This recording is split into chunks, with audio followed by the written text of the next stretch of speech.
ఒక చిన్నారికి పిన్ని అంటే అమ్మతో సమానం. కంటికి రెప్పలా కాపాడుకోవాల్సిన ఆ బంధం అమానవీయమైన అసూయతో రక్తం చిందించింది. తాత తన మనవడిపై చూపిస్తున్న ప్రేమను భరించలేని ఒక కసాయి పిన్ని ఆ పసివాడి ప్రాణాలు తీసేందుకు పదే పదే ప్రయత్నించి చివరకు దారుణానికి ఒడిగట్టింది. చాక్లెట్ ఆశ చూపి ఆ 4 ఏళ్ల బాలుడి గొంతులోకి యాసిడ్ పోసి కిరాతకానికి పాల్పడింది. మేడ్చల్ మల్కాజిగిరి జిల్లా మేడిపల్లి పోలీస్ స్టేషన్ పరిధిలోని బోడుప్పల్ శ్రీనివాస కాలనీలో ఈ విషాదం చోటు చేసుకుంది. పర్వతం సతీష్ కుమార్, అంజమ్మ దంపతులకు 2 కుమారులు నాగరాజు, జగదీష్. అందరూ కలిసి ఒకే ఇంట్లో ఉమ్మడి కుటుంబంగా నివసిస్తున్నారు. అయితే 4 సంవత్సరాల వయసున్న సతీష్ కుమార్ తన పెద్ద కుమారును ఎంతో అపురూపంగా చూసుకునేవారు. తన చేతిపై ఆ చిన్నారి పేరును పచ్చబొట్టు మరీ వేయించుకున్నాడు. ఈ ప్రేమను చిన్న కోడలు మంజుల ఏమాత్రం జీర్ణించుకోలేకపోయింది. తన కొడుకును తాత పట్టించుకోవడం లేదన్న ఆవేదన తోడి కోడలి కుమారుడిపై తీవ్రమైన అసూయగా మారిపోయింది. చాక్లెట్ ఇస్తానని నమ్మబలికించి చిన్న పిల్లవాడని కూడా చూడకుండా కిచెన్లోకి తీసుకెళ్ళింది. జ్యూస్ పేరుతో యాసిడ్ తాగించింది. యాసిడ్ తాగిన వెంటనే చిన్నారి అస్వస్థతకు గురయ్యాడు. వెంటనే ఆందోళన చెందిన తల్లిదండ్రులు అతన్ని ప్రైవేట్ హాస్పిటల్కు తరలించారు. పరీక్షించిన వైద్యులు ఆ చిన్నారి యాసిడ్ తాగాడని ధృవీకరించడంతో కుటుంబ సభ్యులు ఒక్కసారిగా షాక్కు గురయ్యారు. బుధవారం రాత్రి బాలుడి తల్లి మేడిపల్లి పోలీసులకు ఫిర్యాదు చేసింది. మంజుల చేసిన ఈ దురాగతంపై పోలీసులు కేసు నమోదు చేశారు. ప్రస్తుతం చిన్నారికి చికిత్స అందుతోంది. అసూయతో ఒక పసివాడిని బలి తీసుకోవాలని చూసిన మంజుల తీరుపై ఇప్పుడు స్థానికులు ఆగ్రహం వ్యక్తం చేస్తున్నారు. జ్యూస్ నీకు జ్యూస్ తాగిపిస్తా, బాబాయ్ తెచ్చిండు జ్యూస్ తాగిపిస్తా అని చెప్పేసి ఇక్కడ పట్టుకొని ఇట్లా లాక్కుంటూ గట్టిగా కోపంగా పెట్టి మొహం లాక్కుంటూ వెళ్ళింది కిచెన్ రూమ్లోకి వెళ్ళి గ్లాస్లో పోసి యాసిడ్ గొంతులో పోసింది. ఇట్లా అనమందంట. అయితే నా కొడుకు ఇట్లా అన్నాడంట. అనగానే అట్లా గొంతులో పోసేసింది. పోసేస్తే వాడికి మంట అనుకుంటూ వచ్చి చెప్తున్నాడు, అమ్మ మంట పుడుతుంది అంటే ఆమె వెనకాల యాసిడ్ బాటిల్ పట్టుకొని లెఫ్ట్ హ్యాండ్లో ఇట్లా ఉరుక్కుంటూ వచ్చి చెప్పింది, యాసిడ్ తాగిండు కార్తీక్ అని చెప్పంగానే మేము షాక్ అయిపోయి అలా ఉంటే మా కార్తీక్ ఏమో కాదు పిన్నియే తాగిపించింది అని అన్నాడు. అని అంటే కాదు అబద్ధం ఎందుకు చెప్తున్నావు కార్తీక్ అని చెప్పేసి నా కొడుకు మీద గట్టిగా అరుస్తుంది. అయితే మా అత్తమ్మ చూసి అసలు ఏం జరిగింది ఏంటి అని అడిగితే మా కార్తీక్ నిదానంగా అన్ని చెప్తున్నాడు. ఇట్లా తీసుకొచ్చింది, ఇట్లా పోసింది అని అంటే అబద్ధం చెప్పొద్దు, నేను పోయిలే, నేను ఇక్కడ లేను, నేను రూమ్లో ఉన్నా అని చెప్పేసి ఏదైతే సమాధానం చెప్తుంది. సరేలే ఏదైతే అదైందని ఫస్ట్ హాస్పిటల్కి ఎత్తపోతే డాక్టర్లు చూసి ఏంటి చిన్నపిల్లగాడు ఇట్లా చేసింది ఏంటి, యాసిడ్ తాగడం ఏంటి, ఈ కేసు మేము ఫస్ట్ టైం చూడడం అసలు అని చెప్పేసి ఆ డాక్టర్లు కూడా ఎమ్మటెమ్మటే ట్రీట్మెంట్ గట్టా చేద్దాం అని చెప్పేసి చేసిండ్రు. తాగిందని కన్ఫర్మ్ అయింది. ఐసీయూలో ఉంచిండ్రు. పైగుళ్ళు డ్యామేజ్ అయినాయి లోపల మొత్తం. ఫుడ్ గట్ట పెట్టకూడదు, ఓన్లీ లిక్విడ్సే పోయాలని చెప్పిండ్రు వాళ్ళు. సరేలే అని చెప్పేసి మేము ఉన్నాం. 4 రోజులు ఐసీయూలో ఉంచిండ్రు. 4 రోజులు నా కొడుకు అసలు దారుణం అండి. 4 రోజుల దాకా ఫుడ్ లేదు, నీళ్ళు లేదు. నా అమ్మ నాకు దప్పకైతే అమ్మ నాకు కొన్ని వాటర్ కావాలని 100 సార్లు అడిగితే కొన్ని వాటర్ తాగిపించాడు. వాటర్ కోసం 100 సార్లు అడిగింది. తర్వాత వాటర్ తాగిపించిన తర్వాత డాక్టర్లు చూసి సీరియస్గా ఉండండి, కొన్ని మందులు ఇస్తాం, జాగ్రత్త వాడుకోవాలని చెప్పేసి అన్నారు.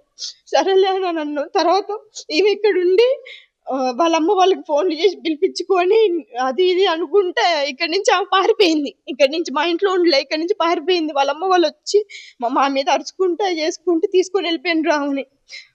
నా కొడుకు అక్కడ ఐసీయూలో ఉన్నారు. మేమందరం చాలా బాధపడ్డామండి. కావాలంటే దానికి సంబంధించిన సీసీ ఫుటేజ్ రికార్డింగ్లు అవన్నీ ఉన్నాయి, మీరు చూసి నా కొడుకు ఖచ్చితంగా న్యాయం చేయాలి. నిజంగా సమాజం ఎట్టుపోతుంది. తల్లి తర్వాత తల్లి చిన్న తల్లి అంటారు, అంటే పిన్నిని. ఒకవేళ తల్లి స్థానంలో ఆ పిన్ని ఉంటే తల్లితో సమానంగా పిల్లల్ని చూసుకోవాలనేది మనం ఇప్పటివరకు కూడా మన దేశ కుటుంబ వ్యవస్థలో మనం చూస్తూ ఉన్నాం. కానీ ఇలాంటి ఇన్సిడెంట్స్ చూస్తున్నప్పుడు, ఇలాంటి సంఘటనల గురించి వార్తలు చెబుతున్నప్పుడు, వార్తలు చూస్తూ వింటున్నప్పుడు నిజంగా ఇలాంటి వాళ్ళు కూడా ఇంకా మన మధ్య ఈ సమాజంలో ఉన్నారా? మన కుటుంబ వ్యవస్థలో ఇలాంటి వ్యక్తులు, ఇలాంటి కరుడు గట్టిన రాగ ద్వేషాలతో కూడిన అక్కసు అసహ్యతో కూడినటువంటి మహిళలు ఉన్నారా? నిజంగా పసిపిల్లలు, 4 సంవత్సరాల బాలుడంటే శత్రువులకి ప్రత్యర్థులకు ఎంతో పగ, కక్షలు, కార్పణ్యాలు ఉన్నాయి. హత్యలు చేసుకున్నటువంటి ప్రత్యర్థి కుటుంబాలు సైతం పిల్లల జోలికి ఎవరు వెళ్ళరంటారు. కానీ సొంత చిన్నమ్మే ఈ విధంగా తోడుకోడలు కొడుకు మీద తన మామ ఎక్కువ ప్రేమ చూపిస్తున్నాడు, తన బిడ్డ కంటే కూడా ఎక్కువ ప్రేమ చూపిస్తున్నాడు అనేటువంటి ఒక అసూయతో ఇంత దారుణానికి ఒడికట్టిందంటే చిన్నపిల్లాడని కూడా చూడకుండా ఏదో కోపం ఉందో లేకపోతే అసహ్య అక్కసో ఉండడం సహజం. ఏదో ఒక చిన్న మాట అనడమో, లేదంటే వాళ్ళని సరిగా ప్రేమ చూపించకపోవడమో, లేదంటే దూరం పెట్టడమో, ఇలాంటి అప్పుడప్పుడు అక్కడక్కడ చూస్తుంటాం కొన్ని కుటుంబాల్లో. కానీ ఆ చిన్న పిల్లవాడికి యాసిడ్ బాటిల్ తీసుకొచ్చి నోట్లో చాక్లెట్ తినిపిస్తాను అని చెప్పని నోట్లో యాసిడ్ పోసిందంటే నిజంగా ఇలాంటి వాళ్ళని ఏం చేయాలి? ఇలాంటి వాళ్ళు మన మధ్య ఇంకా మన కుటుంబ వ్యవస్థలో ఉన్నారు అనంటే నిజంగా వీళ్ళు మహిళలేనా? ఆమె కూడా ఒక తల్లే. అదే ఒక తల్లిగా తన బిడ్డకి ఇలాంటి దారుణం జరిగితే ఎవరైనా ప్రత్యర్థులు, పరాయి వాళ్ళు, శత్రువులు ఈ దారుణానికి ఒడిగడితే ఆ తల్లిగా ఆమెకి ఎంత మనసు విలువెల్లాడిపోతుంది? ఆమెకి ఎలా చేతులు వచ్చాయో అసలు ఇప్పటికి కూడా అర్థం కాని పరిస్థితి. 4 ఏళ్ల చిన్నపిల్లవాడిని చూస్తే ఎవరికైనా కూడా ముద్దాడాలనిపిస్తుంది. ఏదైనా చిన్నపాటి దెబ్బ తగిలినా విలవిల్లాడిపోతాం. తల్లే కాదు, ఎవరైనా ఆ ఇన్సిడెంట్ చూసినటువంటి వాళ్ళు, ఆడుకుంటున్నటువంటి పిల్లలు పడిపోతే మనం పరిగెత్తుకుంటూ వెళ్ళి ఆ పిల్లల్ని లేపుతాం. చిన్నపిల్లవాడికి ఏమైందమ్మా అని, ఏం జరిగింది బాబు, ఏం జరిగింది పాప అని మాట్లాడతాం. అది మానవత్వం. మన మన మన బ్లడ్లో అది ఉంటుంది, మన ఇండియన్ బ్లడ్లో అది ఉంటుంది, మనిషిగా మన రక్తంలో అది వేళ్ళూనుకుపోయి ఉంటుంది. కానీ ఇలాంటి వ్యక్తులు, ఆడామె, తల్లి, ఇలా తోడబుట్టిన తోడికోడలు కొడుక్కి ఎక్కువ ప్రేమ చూపిస్తున్నారు కుటుంబంలో అనేటువంటి ఒక అక్కసుతో ప్రాణాలు తీసేటువంటి స్థాయికి వెళ్ళిందంటే నిజంగా ఎంత బాధగా ఉందంటే, ఆ తల్లి మాట్లాడుతుంటే ఆ 4 సంవత్సరాల బాలుడు దాదాపు ఆ 4-5 రోజుల పాటు ఐసీయూలో చికిత్స పొందుతూ ఆ తల్లికి దాహం వేస్తుందమ్మా, నీళ్లు కావాలంటే ఆ తల్లి ఏం చేయలేని ఒక అచేతన స్థితిలో ఉండిపోయింది. ఈవెన్ వైద్యులు కూడా, డాక్టర్లు కూడా షాక్ అయ్యారు. ఇలాంటి కేసుని, ఇలాంటి ఇన్సిడెంట్ని మా కెరీర్లో ఫస్ట్ టైం చూస్తున్నాం. ఒక పిన్ని, ఒక చిన్నమ్మ అక్కసుతో చిన్నపిల్లలకి యాసిడ్ తాగించేటువంటి ప్రయత్నం చేసి ప్రాణాలు తీసేయాలనేటువంటి ప్రయత్నం చేసిందంటే ఇప్పటివరకు మేము ఇలాంటి కేసెస్ని మేము హ్యాండిల్ చేయలేదు, ఇలాంటి ఇన్సిడెంట్స్ని మేము చూడలేదని డాక్టర్లు సైతం షాక్ గురయ్యారు. ఆ 4 రోజులు 5 రోజుల పాటు ఆ చిన్న పిల్లవాడు ఎంత వేదనకు గురై ఉంటాడు.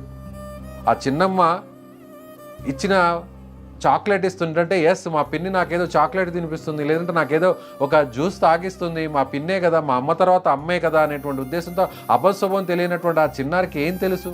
తాను తాగేది ఒక యాసిడ్ అని. ఈ యాసిడ్ పూర్తిగా తాగితే, మరికొంత ఎక్కువగా తాగితే తాను చనిపోతానన్న విషయం ఆ పిల్లవాడికి తెలియదు.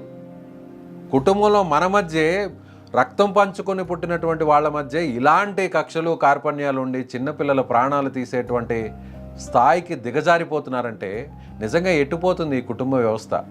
ఈ కక్షలు, కార్పణ్యాలు, ఆస్తులు, అంతస్తులు నిజంగా పిల్లల ప్రాణాలు తీసేంత స్థాయికి దిగజారిపోతున్నాయంటే వాటి గురించి ఆలోచించి వాటి మీద మక్కువ, ప్రేమలు ఎక్కువైపోయి పిల్లల మీద ప్రాణాలు తీసే స్థాయికి మానవత్వం పడిపోతుంది, మానవత్వం చచ్చిపోతుందంటే నిజంగా చాలా దారుణం. చిన్న పిల్లల పట్ల ఇలాంటి దిగజారుడు పనులు అనేది కాదు, ఇలాంటి మానవత్వం లేని ఒక కిరాతకరాలుగా మారినటువంటి ఆ తల్లి గురించి మాట్లాడాలన్నా కూడా, ఒక మహిళ గురించి మాట్లాడాలన్నా కూడా చాలా ఇబ్బందిగా ఉంది. నిజంగా ఇలాంటి ఇన్సిడెంట్స్ జరిగినప్పుడు ఏంది అసలు, ఎటువైపు పోతుంది సమాజం అనేటువంటి ఒక బాధ కలుగుతుంది. ఎస్, మీకేమనిపిస్తుంది? ఇలాంటి వ్యక్తులు మన మధ్య ఉన్నారు, ఇంకా మన కుటుంబ వ్యవస్థలో ఉన్నారు, మన పక్కనే ఉన్నారు.